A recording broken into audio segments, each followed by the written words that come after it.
नारायणाय नमः।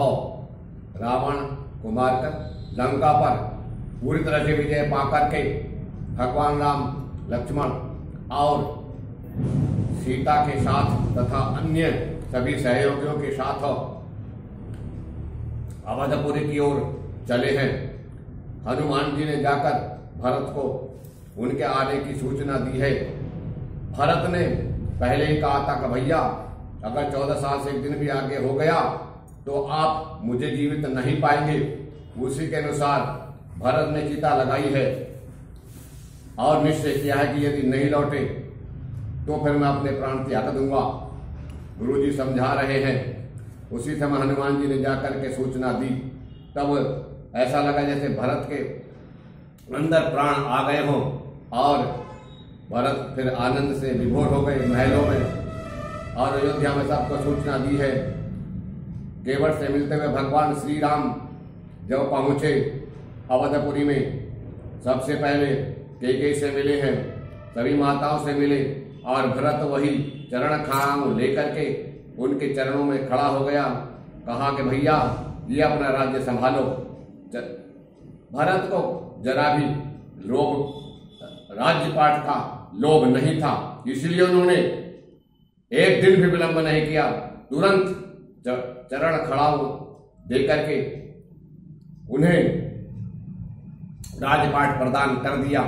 गुरु जी ने राज सिंहासन पर बैठा करके उनका जब अभिषेक किया, सारी प्रजा सुखी हो गई। राम राज बैठे त्रैलोका, हरहित भये गए सब शोका। वरुण करता हो सन कोई, राम प्रताप विषमता कोई। जब भगवान राम अयोध्या के सिंहासन पर बैठे तो ऐसा लगा जैसे मानो तीनों लोकों के राज्य पर बैठ गए हो और तीनों लोकों के ही सभी मनुष्य हर्षित हो गए और सबके शोक दूर हो गए। कोई किसी से बैर नहीं कर रहा है, सभी मिलजुल कर रहते हैं। भगवान राम के प्रताप के कारण किसी में कोई विषमता नहीं है, सब समान है। वर्णाश्रम निज निज धर्म निरत भेद पथ लोके, चलहि सदा पावहि नहीं भय शोक न रोगे। अपने अपने वर्ण और आश्रम के अनुसार अपने अपने धर्म और कर्तव्यों का सभी पालन करते हैं और वेद के बताए हुए रास्ते पर निरंतर चल रहे हैं।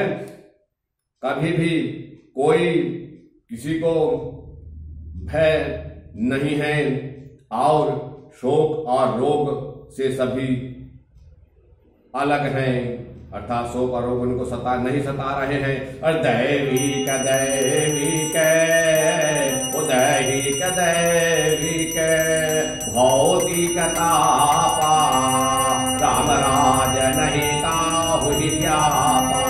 सब नर करहि परम पर प्रीति, जनहि स्वधर्म निरत श्रोति। प्रजा में किसी को भी दैहिक और दैविक भौतिक के 3 प्रकार के दुखों में से कोई भी दुख नहीं सता रहा है।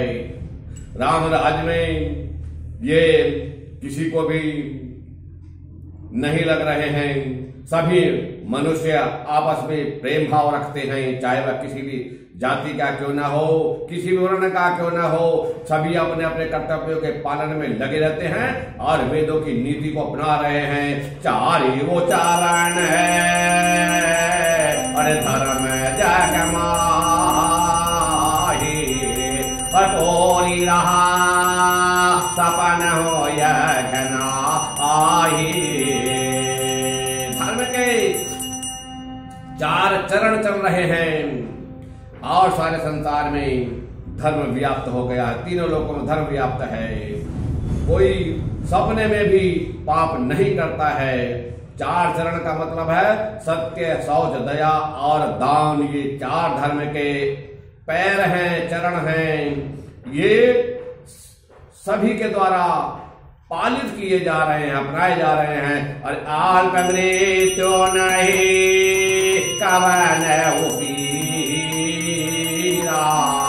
सब सुंदर सब विरोज शरीरा नहीं डरे गावा दुखी नदीना गाया बोधना लाच नहीं ना। कम उम्र में किसी की मृत्यु नहीं होती है और कभी भी कोई पीड़ा से दुखी नहीं होता। सभी सुंदर हैं और सबके सब निरोग शरीर वाले हैं। किसी को कोई दरिद्रता नहीं है और कोई दुखी नहीं है, दीनहीन भी नहीं है।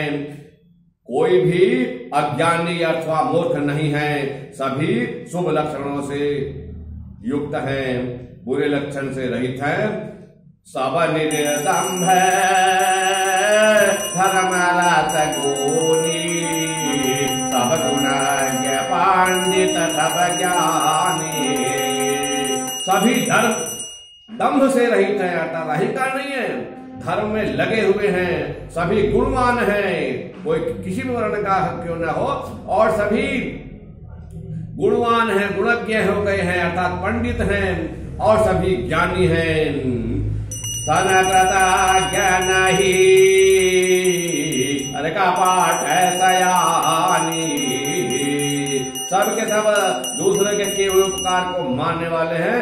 कोई धोखेबाजी छल कपट नहीं है और सयाना अर्थात कोई धूर्त प्रवृत्ति का भी व्यक्ति नहीं है।